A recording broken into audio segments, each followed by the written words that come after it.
Ini dia si Langsing Premium. Jujur ya, waktu pertama kali pegang, saya sempat mikir kalau ini tuh prototipe ya.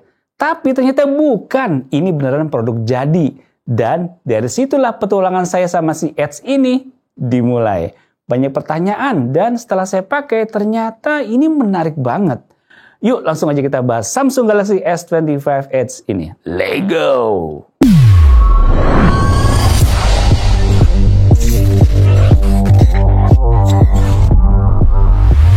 Dari paketan penjualannya sih nggak ada yang spesial ya. Boxnya khas seperti produk flagship Samsung. Dengan di dalamnya ada S25 Edge-nya, lembar dokumen, SIM tray ejector, dan juga kabel charger Type-C. Desain. Jelas yang paling membedakan adalah feels-nya. Bodi setipis 5,8 mm ini bener-bener nggak biasa. Nah, looks-nya sendiri kalau dibandingin sama Galaxy S25 standar atau S25 Plus, Galaxy S25 Edge ini punya kesan seperti lagi acara keluarga. Dan kayak sepupu yang langsing dan high fashion. Beratnya aja cuma 163 gram doang lagi. Tapi begitu kamu pegang dan lihat finishing titanium plus Gorilla Glass Ceramic 2-nya, langsung terasa aura flagship-nya keluar. Elegan, ringan, tapi tetap solid. Sisi belakangnya juga elegan dengan material premium yang nggak gampang ninggalin sidik jari. Bobotnya juga pas, terus berasa ringan juga, tapi juga nggak berat yang bikin pegel. Enak banget buat kamu yang suka pakai HP seharian tapi nggak mau pegel tangan. Menariknya,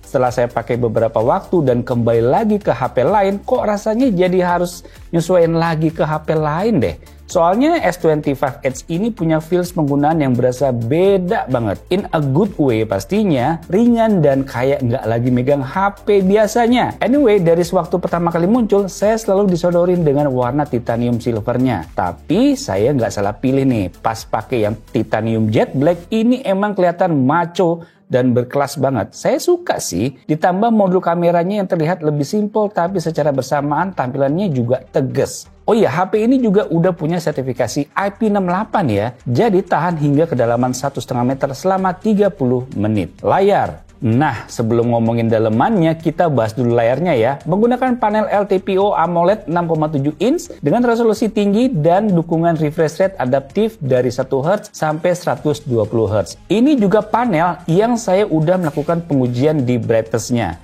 Di mode normal aja udah terang, kisaran 500 hingga 600 nits. Tapi pas dinyalain extra brightness, bisa tembus 800 hingga 900 nits. Buat kamu yang sering konten outdoor atau sekedar baca DM di bawah sinar matahari, ini berguna banget. Warna gonjreng tapi tetap natural, kontras tinggi, dan smooth banget kalau buat scrolling atau buat main game. Warna juga bisa kamu pilih sesuai selera. Di mode vivid, color gamutnya 99% sRGB dan 85% DCI-P3. Pas buat yang suka warna ngejreng. Kalau kamu suka yang alami-alami aja, mode naturalnya juga oke loh. Tetap akurat di 99% sRGB dan 76% DCI-P3. Touch responnya sampai 1000 Hz dan support multitouch sampai 10 jari sekaligus. Sekuat itu? Yes, benar. Samsung S25 Edge emang sekuat itu.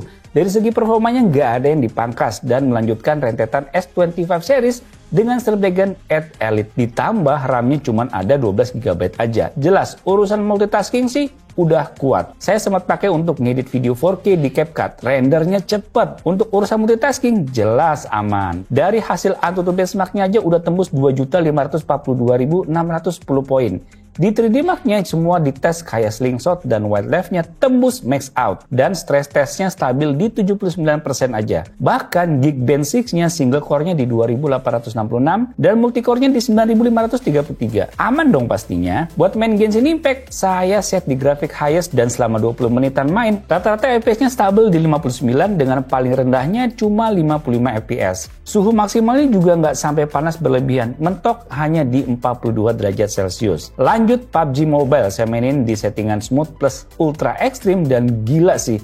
FPS-nya rata-ratanya di 117 FPS dan bisa tembus sampai 120 FPS. Suhunya juga adem, paling tinggi cuma 40 derajat Celcius. Jadi, buat gaming ini beneran nyaman dan konsisten. Nah, ini yang awalnya saya raguin, karena bodi setipis ini buat dipakai ngegame, kirain bakal cepat panas, ternyata malah masih tetap ketahan dengan baik. Bikin performanya juga selalu stabil sepanjang hari. Beralih ke baterainya, emang sih kita dikasih 3900 mAh, tapi sewaktu dites ternyata masih aman banget. Manajemen dayanya tergolong bagus, nonton video 1080p selama 30 menit cuma turun 4%. Scroll TikTok dan Instagram selama setengah jam berkurang 5%, dan main game selama 30 menit yang notabene paling berat, baterainya turun 13%. Jadi emang seperti HP biasa aja, nggak beda jauh performa baterainya dengan yang ngasih 5000 mAh. Memang kalau kamu beli dengan nominal yang cukup tinggi, pastikan kepengen yang serba superior, tapi bukan berarti S25 Edge ini tertinggal jauh ya. Kamera oke, sayangnya karena desainnya tipis banget, Samsung harus ngorbanin satu hal, kamera telefotonya nggak ada di sini. Jadi kalau kamu sering motret dari jauh, zoomnya cuma digital sampai 10 kali. Di 3 kali sampai 5 kali masih usable ya, tapi di atas itu detailnya mulai turun. Buat saya pribadi yang cukup sering foto ngezoom sih ya agak nanggung jadinya. Tapi untungnya kamera 200 megapiksel yang masih disertakan di sini dengan 12 megapiksel ultra wide. Jadi masih bisa dimaklumin ya, untuk kamera depannya juga menggunakan 12 megapiksel. Kamu bisa lihat nih guys, hasil video record dan foto dari Samsung Galaxy S25 Edge ini sebagai berikut. Nah guys, ini saya lagi ngerekam pakai kamera belakang dari Samsung Galaxy S25 Edge. Formatnya Full HD 30fps. Kalau kita lihat di layar tuh guys, tekstur langitnya berasa ya. Padahal kalau kita lihat langsung pakai mata kepala kayak kurang berasa ini tekstur-teksturnya. Tapi pakai HP masih bisa kelihatan. Yang artinya kameranya, wih ini lagi nih teksturnya bagus guys. Smooth banget lagi. Kita lihat lagi ke sini ya, kita lihat detail daun-daunan nih. Wow, oke. Kita robak lensa ultra wide. Smooth banget perubahan lensanya ya. Gila, keren banget. Keren banget nih guys. Coba kita zoom kali ya ke ujung yang di sini ya. Kita coba zoom. Satu kali, 2 kali, 5 kali, sampai mentok 10 kali. Oke, dalam kondisi 10 kali gini masih bisa smooth ya. Tuh guys, di kamar situ guys, ada siapa tuh guys? Back to lensa ultra wide. Smooth banget. Lensa normal. Jebret ya, ini Full HD 60fps, masih sama, smoothnya juga terjaga dan bisa ke lensa ultra wide. Dengan smooth banget. Berarti Full HD 30 dan 60 fps mirip, bukan mirip, sama, bisa semua. Oke, kita pakai lensa normal. Kita lihat detail gambar. Oke, masih sama loh. Canggih ini. Jebret ya, UHD 60 fps langsung nih guys. 4K 60 fps, lihat. Masih bisa. Ultra wide cuy. Wow. Sebegitu smoothnya, sebegitu kerennya kameranya. Wah, betah ini saya sama Samsung Galaxy S25 Edge ini. Back lensa normal, kita lihat detailnya gambar. Mantep cuy. Mantep cuy. Jebret 8K 30 fps dan nggak bisa di lensa ultra wide ya. Jadi hanya 1 kali aja. Ini pun tanpa dredeg-dredeg loh. Padahal 8K. 8K kan berat banget ya, 8K. Tapi ini smooth banget. Saya sambil jalan, wow, gila kameranya canggih nih. Samsung Galaxy S25 Edge. Wow, suka saya guys. Nah, ini pakai kamera depan dari Samsung Galaxy S25 Edge. Formatnya Full HD 30fps dan kalau saya lihat ini stabil. Nggak ada pilihan buat lensa ultra wide untuk apa, tapi ini udah bagus. Ini udah kayak kualitas kamera belakang sih ini. Tuh, lihat langitnya tuh guys. Wajah saya kelihatan, ini bangunan kelihatan, ini langit juga tuh. Teksturnya masih kelihatan, mantap. Jebret UHD 60 fps atau 4K 60 fps. Wow. Jadi Samsung Galaxy S25 Edge ini kamera depannya ini mau Full HD mau 4K itu bisa di 60 fps dengan stabil tanpa ada lensa ultra wide. Oke, mantap sih, smooth banget loh, smooth banget.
Fitur jelas lengkap. Urusan persoftwarean sih nggak ada yang perlu diraguin dari Samsung. Sama seperti Galaxy S25 Edge yang udah pakai Android 15 dengan One UI 7. Ada banyak fitur AI bawaan kayak generative edit buat hapus objek di foto, brief AI buat nyari info cepat. Samsung juga janjiin 7 tahun update OS dan keamanan. Jadi kamu nggak perlu khawatir nih, HP ini cepat usang. Bisa dipakai lama.